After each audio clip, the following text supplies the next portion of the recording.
when my claim went, that's when everything else went. And I'm not racing, I'm struggling more. It's Cam Hardie and Stormy Girl out in front, and Stormy Girl has won the Flying Fillies. It's when you're winning and to get the reception there, that's what you live for. Hannon said, right, we'll go for the title.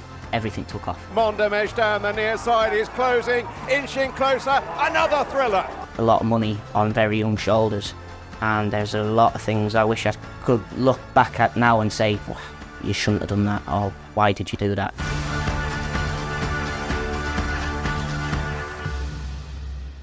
Cam, thanks William for coming in. It's good to see you. Haven't seen you in a while, actually, I don't think. Yeah, no, it's good to be here. So yeah, good to see you. Briefly, we'll run through your career. Over 300 winners.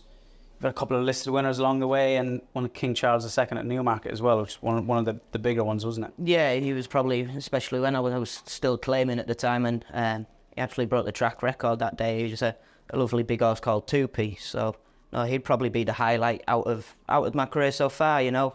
Hopefully land a big one this week. Yeah, hopefully, yeah. Let's go back in time a little bit, start your career. How did you get into racing? I don't think I've ever asked you this. How did you start in this career? I was born into it. My dad was a jockey, not a very successful one, but no, it was always pushed into racing. I always had a love for horses, and as soon as I could, I started pony racing. I did a lot of hunting as a child, a lot of show jumping, and then it was just the adrenaline buzz from pony racing that just kept me going into it. So your step in was through adrenaline. This is speed, this is awesome, this is what I want to do. Yeah, like obviously my dad had a big influence because he was kind of, you know, your father's always like your role model, you kind of look up to them at the same time, and I just always wanted to be a jockey, but like you said, the adrenaline is next to nothing.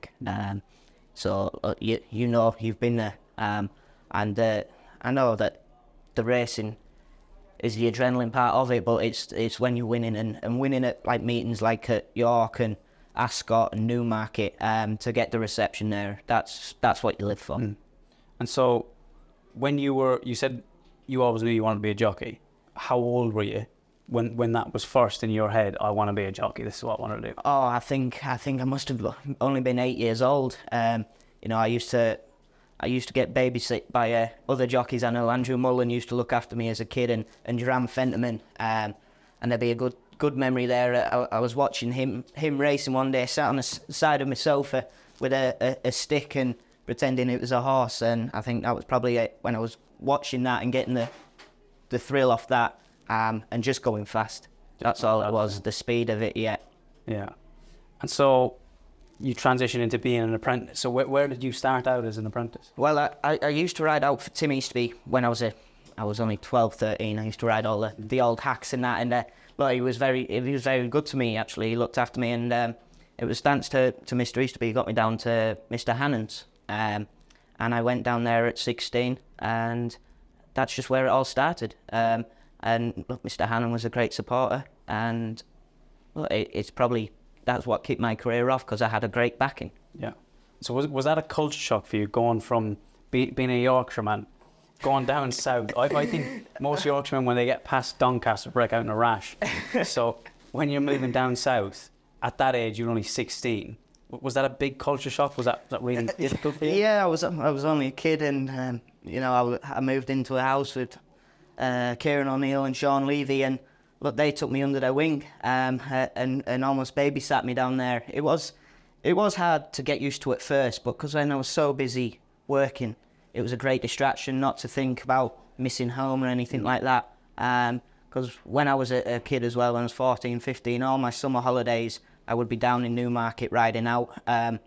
So I was always I was weaned off, you could kind of say, yeah, the family at a youngish age. So no, it was a bit of a shock, but I soon settled into a routine, and started to enjoy it a lot. Yeah.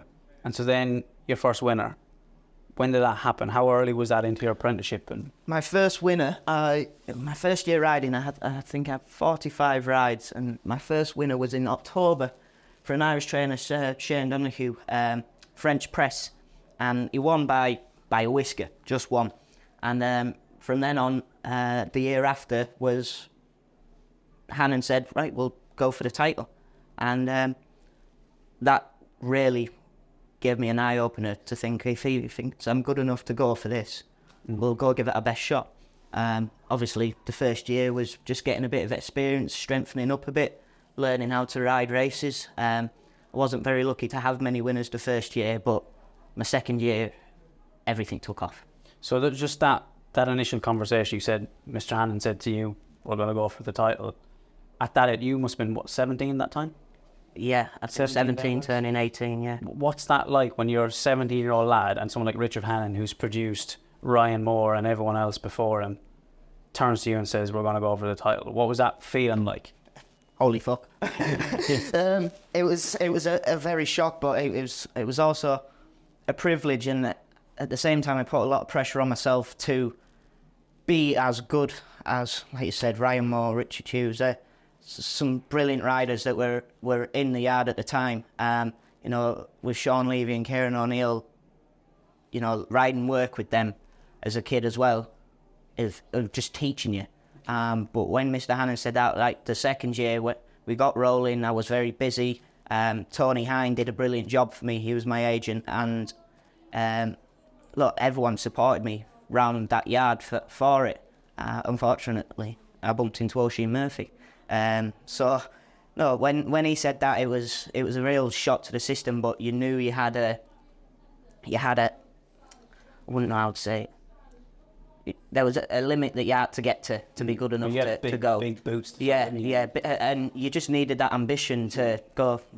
Right, well, he's made Ryan Moore, so hopefully he can make me into someone half as good as him. You wouldn't complain, but no, look, it was a big shock, and look, we gave it a good go. Unfortunately, we were second, but no, it was a good chase down anyway. Yeah. Like I say, you unfortunately bumped into Oisin Murphy, which happens rarely, that someone like Oisin comes along and is this absolute phenom for throughout his apprenticeship. And like I said, that was probably just unlucky. Any other year, I'd imagine you'd have probably won it. But at that age, dealing with that disappointment of not winning it after what was probably a fantastic year and plenty of winners, and you think this is great, but to not achieve that, did that have an effect on you? It did, because at the same time I had that goal, that ambition for the whole year. That was the target, be Champion Apprentice. And I remember the last couple of weeks, Oisin was banned, and I think I was 10 behind him, and I had some brilliant rides the last 2 weeks, but just not one of them could win. You know, I think I had 12 seconds, and it does put, like, in the point of view now, it's like, maybe you just weren't good enough, you know, at the end of the day, and that's where it does kind of get in your head, and, you know, you think you've got all this pressure on your back, and you've let a few people down that you haven't hit that goal, although it was a great year. You kind of drop short a bit on it, and it's a little disheartening, but you have to take out what you get from it, really. Something you said there, did you genuinely feel at that point that you'd let people down? Was that an actual feeling that you had, like, oh, I've let people down here because I haven't managed to be Champion Apprentice? Yeah, because you have everyone supporting you and watching you, and you're trying to do it for everyone that's, you know, been loyal to you. I had some very good trainers that looked after me, some very good owners that kept me on horses, and like, you're trying to do the best for them. Well, it happens every day. Do you know what I mean? You come here with, look, I've got 3 rides today.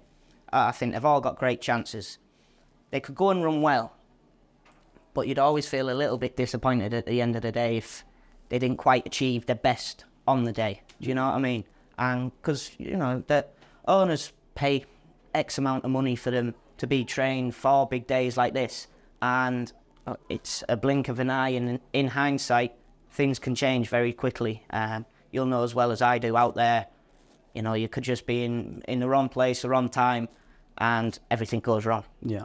And there's nothing we can do about it, unfortunately. So let's stick with that apprenticeship for now. So obviously you had that year, you were second, which still by all means is a brilliant year, and there's not many apprentice jockeys are second. I was third, by the way, so one worse than you. But it's a difficult thing to do. And you also went to Dubai. Was it that winter you went to? Yeah, I went to Dubai that winter because I was saving my claim for the year after. So I went over there for Charlie Appleby. Had a brilliant time over there, learnt a lot. I rode a winner over there, and it was just nice to go somewhere different. Like, obviously, it's going over there for Godolphin in Dubai as a 17, 18-year-old kid is dream come true.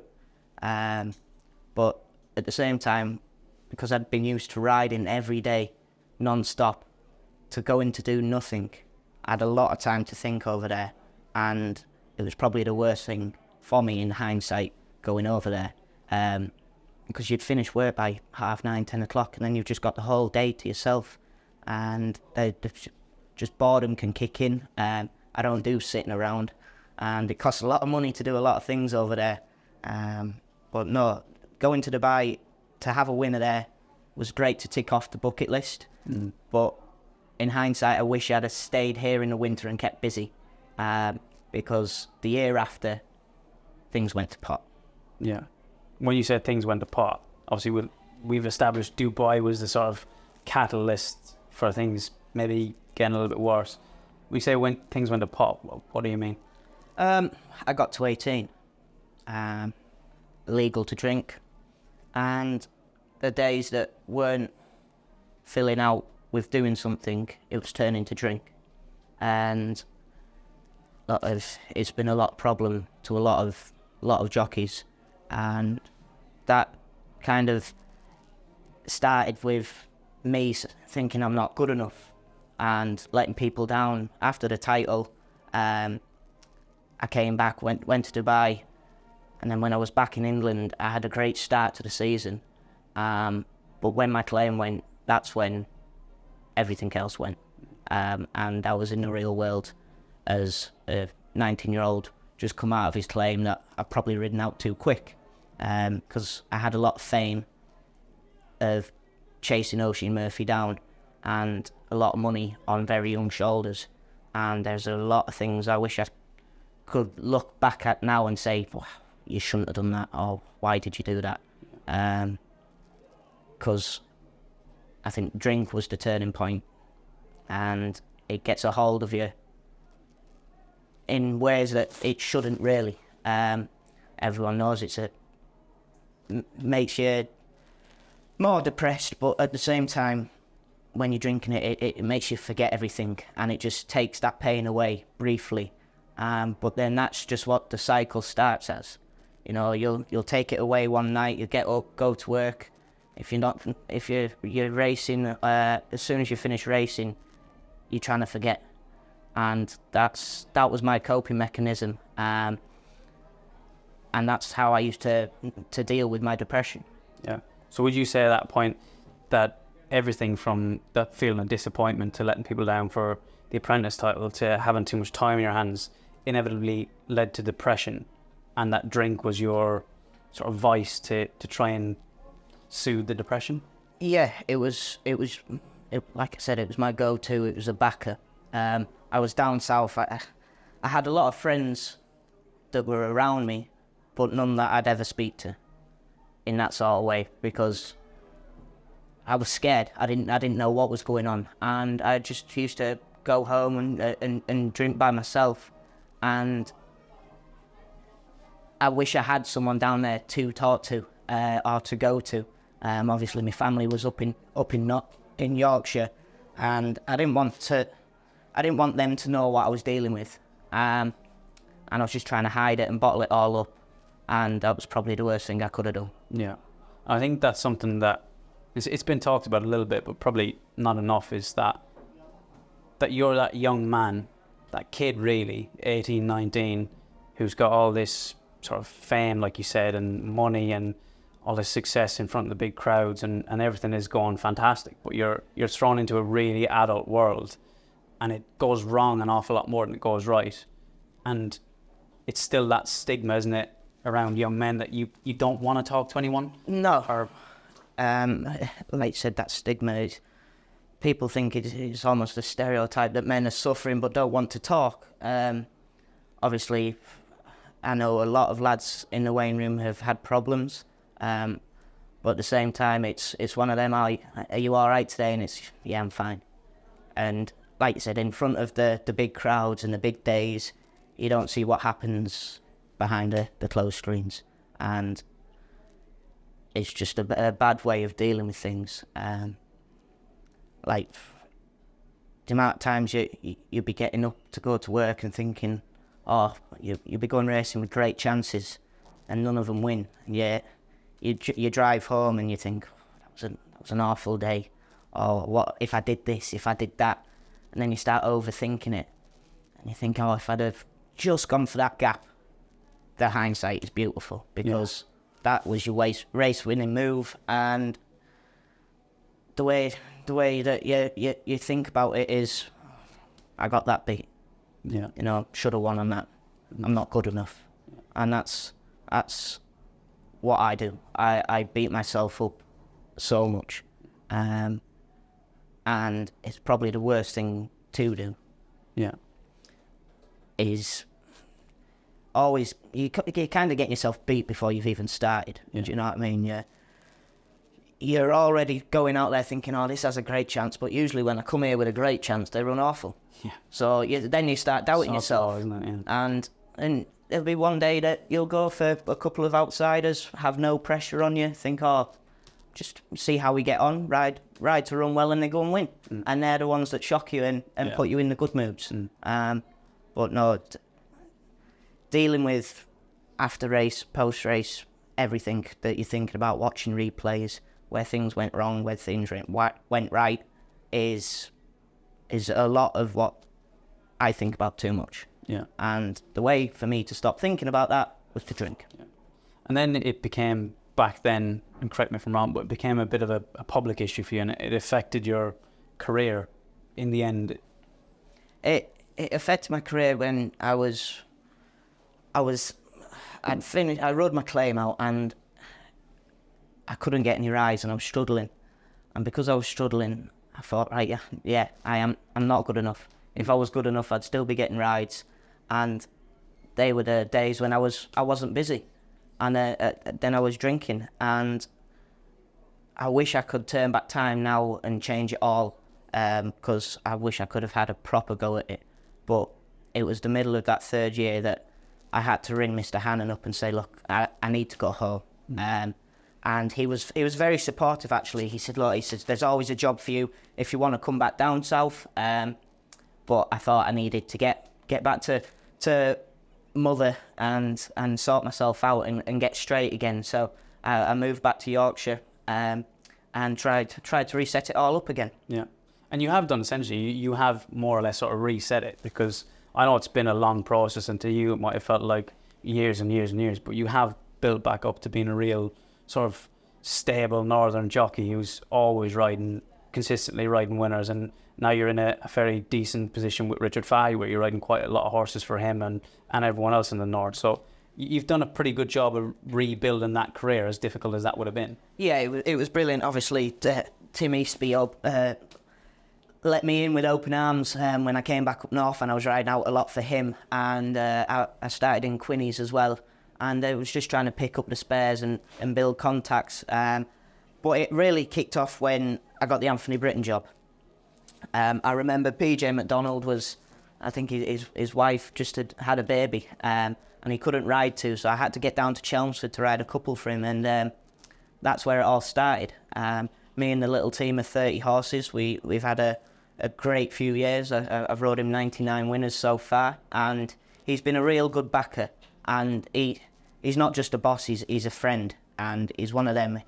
He understands when things are going wrong and things are bad, but we just keep on grinding it out. And look, we've had a very stable and healthy relationship in this sort of job. Yeah. And look, it'd just be nice to get that 100 today on Mondomedge. But no, then obviously I was been in at O'Meara's. I've got a few little yards with Harriet Bethel, Craig Lidster. No, I ride out for who I can when I can. Ride out every day, and that's what I think it is. Just working hard, and that's how I think I've tried to rebuild my career and be known as a hard worker. And look, Richard Hannon, he's been a brilliant backer the last couple of years. He's gave me some really good opportunities, Probably should have rode him a few more winners by now, but look, we'll try and pull our finger out and you know, repay him with riding in winners, and try and reap the rewards. But no, I've got some solid backers at the minute with Richard Hale. He's keeping me very busy, keeping me riding every day, which is probably the best thing for me.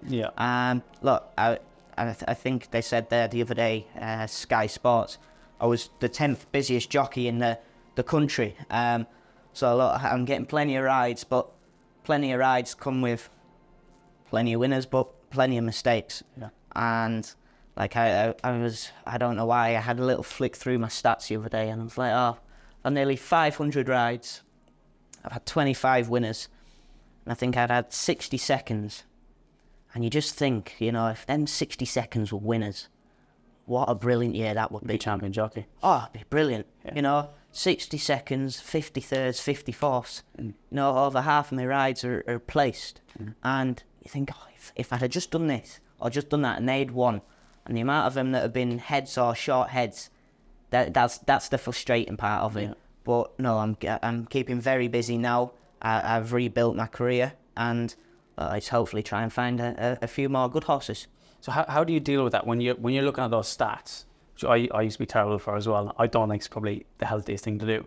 But when you look back at those stats, you see all those seconds and thirds and fourths. Obviously, in the past, you had trouble with dealing with disappointment and you turned to drink. What's your coping mechanism now? How do you deal with those disappointments when you look at those stats and God? I try to think maybe 40 of them horses that finished second should have finished third. Do you know what I mean? Or they shouldn't have finished anywhere. I try and look at it like that. Like there's a lot of horses that, you know, wouldn't travel or, you know, are lazy through the race, and I've always been told never give up on them. That's coming from a jump jockey, because they're all slow and they keep going. He says never give up on them, and I think a lot of them horses that have finished placed is because I've kept trying on them and persevering with them. And a lot of them horses that finish second shouldn't have finished second, I think. And that's how I try to look at it. I think that's a really good point. I think something somebody said to me before, which always stuck with me when I was riding and was actually a big help, was that for your average person watching a race, sees one flying home, finish the second beat ahead and thinks he should have won that. Yeah. But realistically, like you've said, in a lot of those cases, if you didn't ride it that way, it would have finished third, fourth, fifth. Yeah. That just because it's finishing second doesn't mean it should have won. Yeah. That actually sometimes that's the best result you could have achieved. Yeah, well, it's like sometimes with horses that, you know, aren't able to lay up early doors, or like they've gone very hard in front. If you could easily just sit up and let them coast and, you know, give up on them. But there's some horses that, you know, they take a bit of rousting. You've always got to put 110% into them. And like you said, if that horse probably could have laid up and sat handy, what they would have done is sprinted away from him, because all he's done is kept galloping. So no, it's from a public point of view, it's very deceiving. But you'll know as well as I do what race riding is. Yeah. And you have to do it before you can judge it. Exactly, yeah. Let's touch on, because you spoke about it a little bit, with that relationship with trainers Anthony Britton and Richard Hannon. So with Anthony Britton, I think the last couple of years, every time I turn on Wolverhampton, so there's that maroon and gold of Anthony Britton and Cam Hardie riding around on generally the same horses, but they're always, again, like you said, really competitive. You've ridden in plenty of winners. So how important was that relationship? Because it's rare that a relationship between a jockey and trainer lasts that long for a start.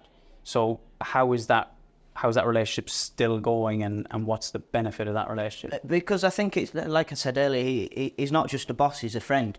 But we've had our arguments, we've had our fallouts, but at the end of the day, I'll turn up and work hard for him, and he knows now that I know every horse in the yard and how to ride it, and he's just very stable in that way.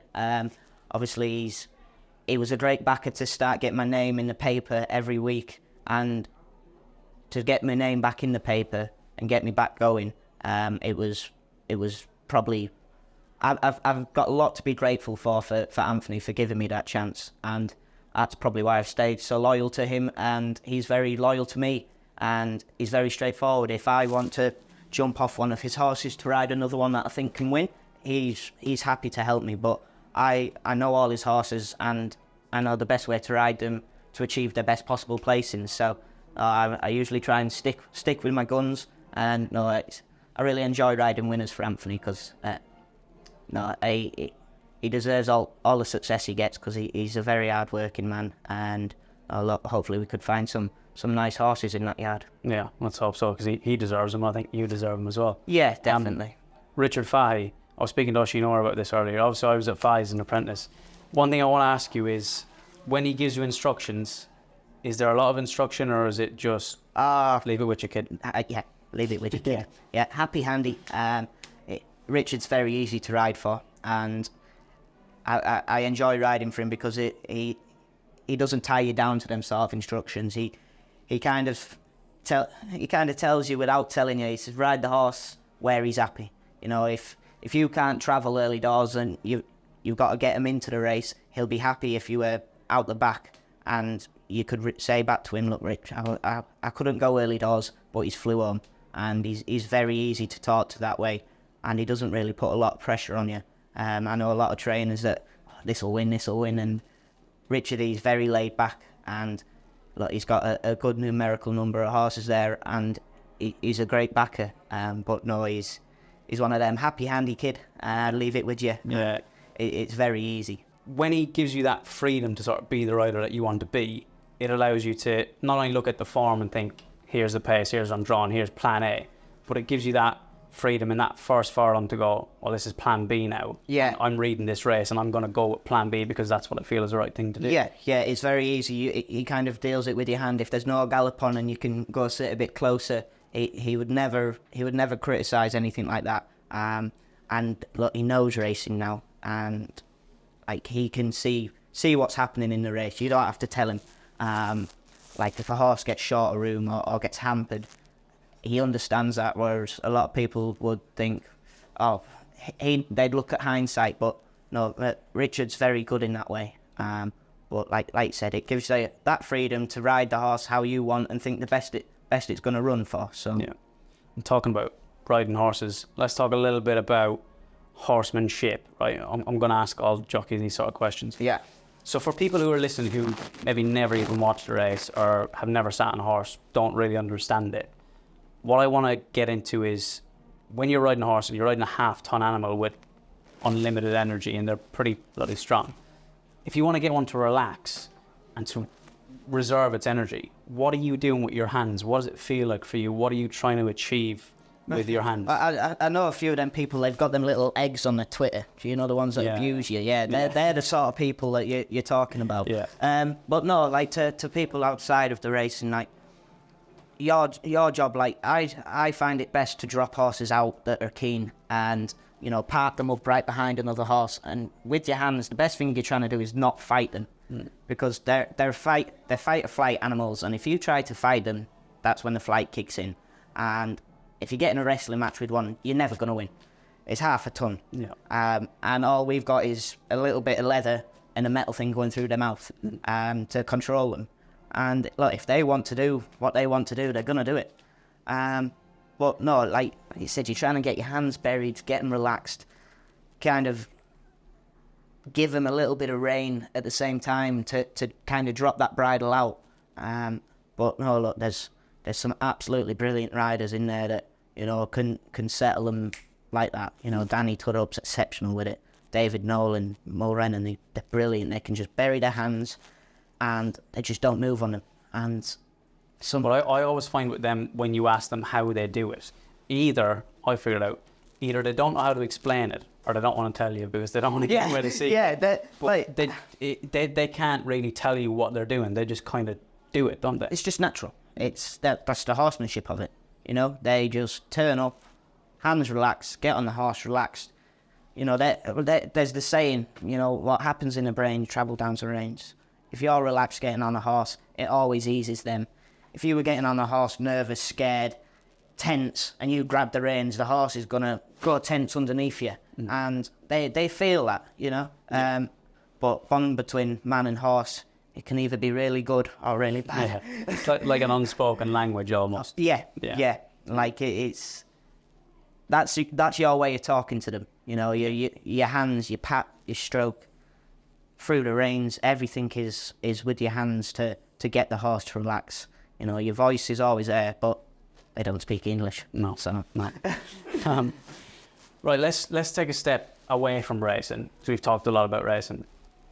So Cam Hardie on a day off or doing a hobby, what are you doing? Is it golf? Is it football? What do you like to do? Depends really what I've got on. Obviously, I don't really have a morning off. I'd ride out, keep me busy.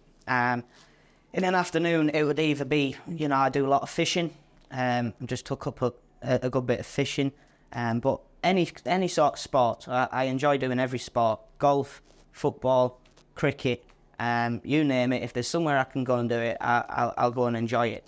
But you know, when it's middle of the season, usually at this time, it's a day to recuperate. So I'll ride out in the morning and look, take the afternoon off, take the dog for a walk, relax the mind a bit, and try and chill out and preserve the energy that you're doing. You know, I've got my own horses that I've got to sort out as well. So, you know, there's no real time for hobbies. You know, when you've got animals, you're just mad with them. I've got 2 whippets and a chihuahua. Well, she has a chihuahua.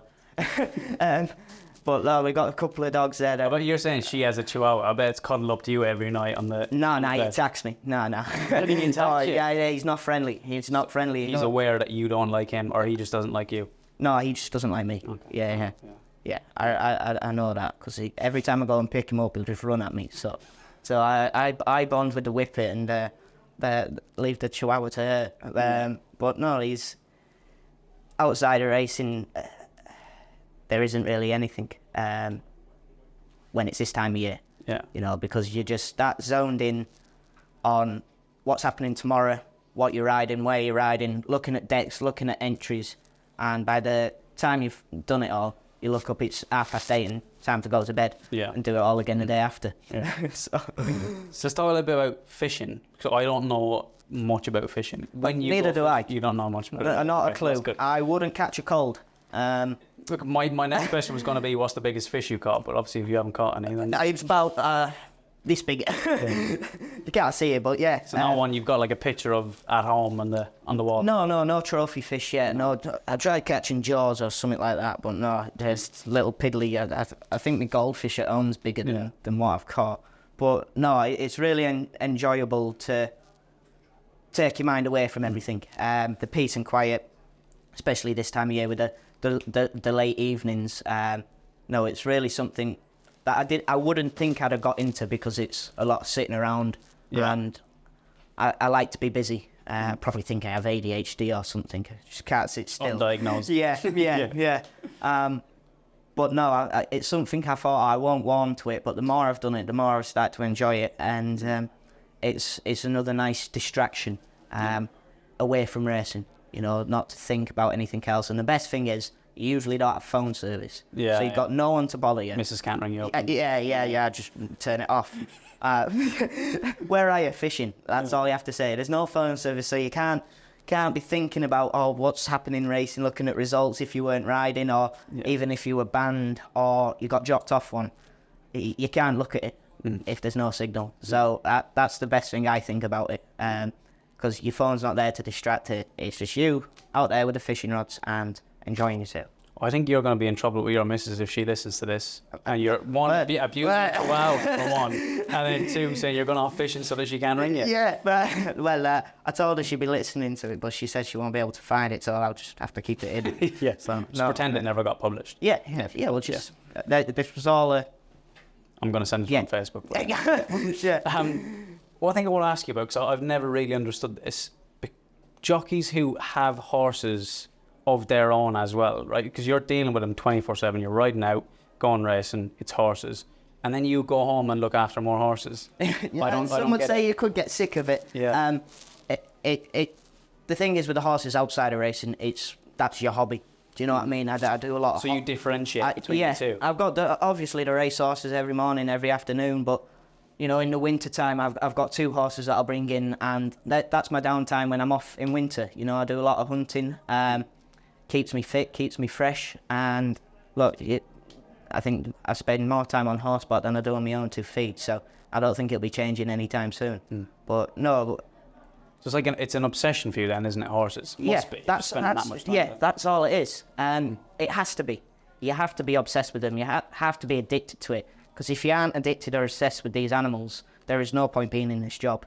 Because that's what we live for. You know, finding that one good horse, getting on the horses that people haven't really give a chance, and you want to do your best on them. And look, that is it. Horse. Do you think that's the same across like Formula One drivers, footballers? Do you think they've got the same mindset that you've got? So I haven't asked any, but I'd be interested to find out. It would be interesting, but I don't think you can have a mindset like a jockey. Do you think it's quite unique? I think it's very unique.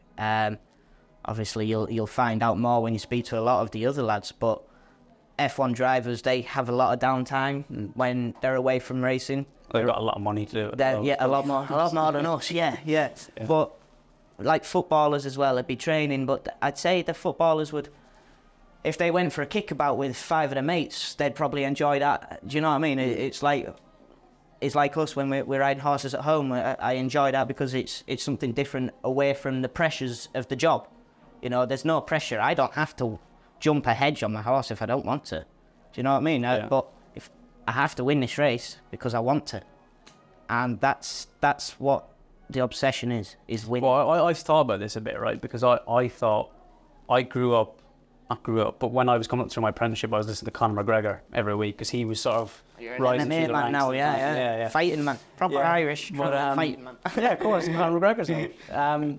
But yeah, I was watching him come up and he was talking similar stuff. You've got to be obsessed. You've got to spend 24/7 in it. And obviously I saw him then become incredibly successful. I thought, I'm going to do that. And I was obsessed with it through nearly the entirety of my career. And then towards the end of my career, last year or so, I was thinking this obsession is unhealthy. And when things aren't going right, it's really difficult and probably even a bit damaging.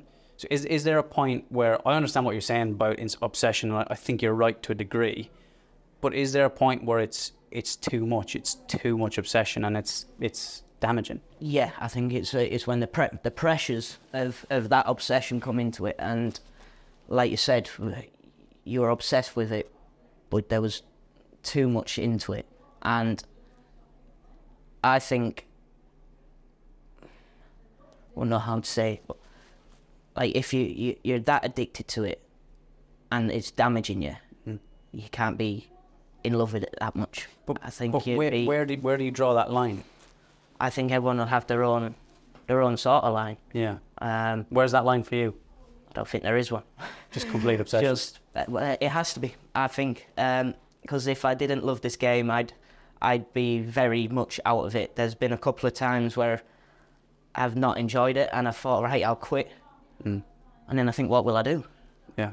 You know, I've been in touch with Jets a couple of times trying to get a ski instructor license. A couple of years back, that I thought, I'll quit, and then it was like me. I fell out of love with the game when I lost my claim because I thought I wasn't good enough. Yeah. I thought I'm trying my hardest, but I'm still not good enough, and I fell out of love with it. And when I was out of the game and not race riding, that's when I started loving it again. And that's when I got the bug back and I wanted to be riding and racing every day. You missed it? Yeah. I missed it a lot.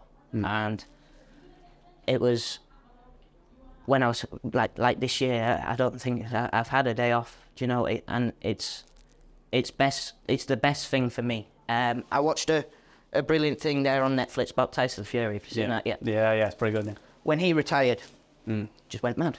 Yeah. And he said he will fight till he dies. He says, because when he's not fighting, he's struggling. And I think I'm exactly the same. And I'm not racing, I'm struggling more. At the end of the day, you have to just get on with the disappointments and try and move on. I know it's very hard, and I know that myself. It's hard to say just move on, because you have them thoughts at night that I should have won on here, should have won on there, and it's very, like you said, damaging. But what happens then when you get to 40, 50, 60, whenever you decide to retire, and jockeys go on to 50 odd nowadays? What happens when you retire? When you've got to stop? Because at some point you've got to stop race riding, right? So at some point you have to stop. When I retire, I think I'll be trying to find. I'll still have horses.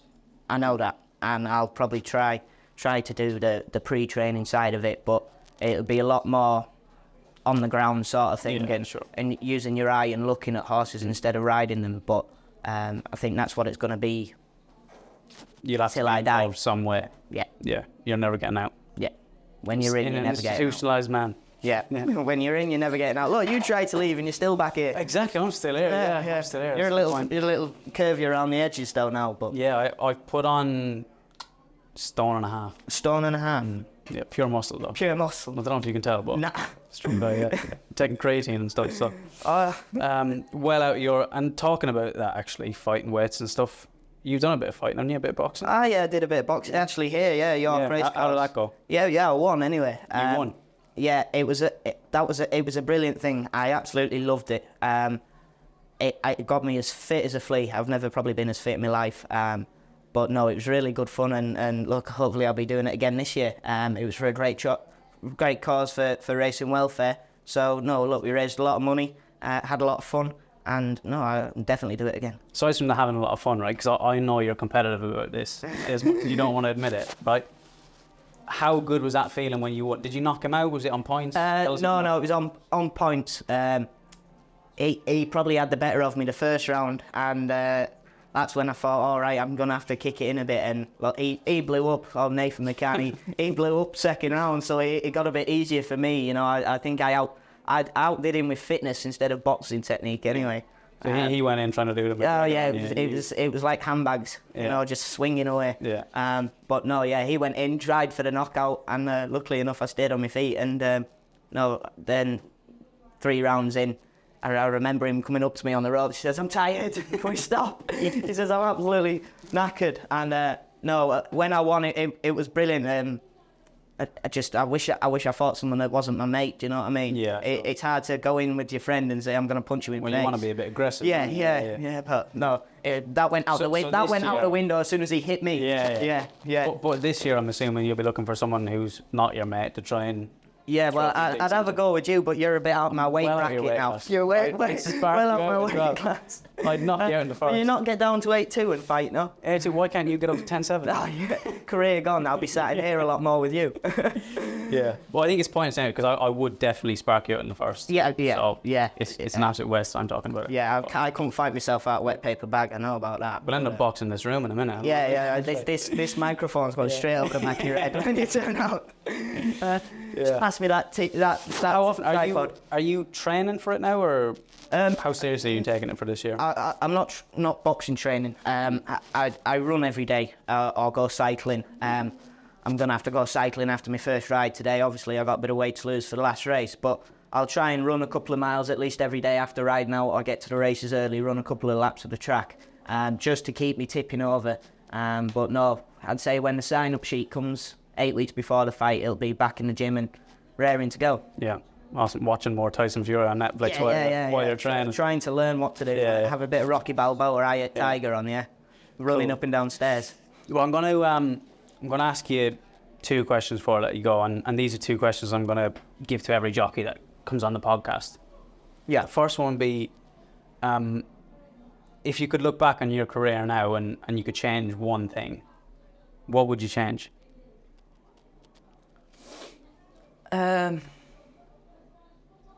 It's hard. There's a I know, lot I'm of putting you things I on the would spot. change. There's a lot of things I would change, but I would like to go back and be more humble from my success. I think it all just went to my head when I was a young lad, and I wish I had that opportunity now as a 27-year-old man. If I had that opportunity, I think I'd handle it a lot more better and professional about it. But look, what is done is done. Unfortunately, we can't change it. And look, I will hopefully keep moving forward and building this career to be a very strong and successful life in it. Yeah. And the second question is kind of similar, and you've touched on it a little bit anyway, but I'm going to ask you, if you could give one piece of advice to your younger self, maybe aside from being a little bit more humble with your success, give yourself little Cam Hardie, if you could speak to him now, what advice would you give him?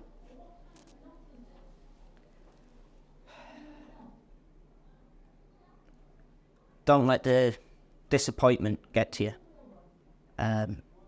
Mistakes happen all the time, and the one piece I would say is don't look back at it. Just keep looking forward, because I think when you start looking back, that's when you start thinking it all. Just look what is to come, instead of what's behind you. I think that's good. Thanks a million for coming. I've really enjoyed this, and it's been a while since we've caught up as well, so it's been good to catch up with you, and thanks a million for coming in, and hopefully we'll speak to you again in the near future. That should do. We'll do it again, definitely. Thanks, Cam. Brilliant. Thank you.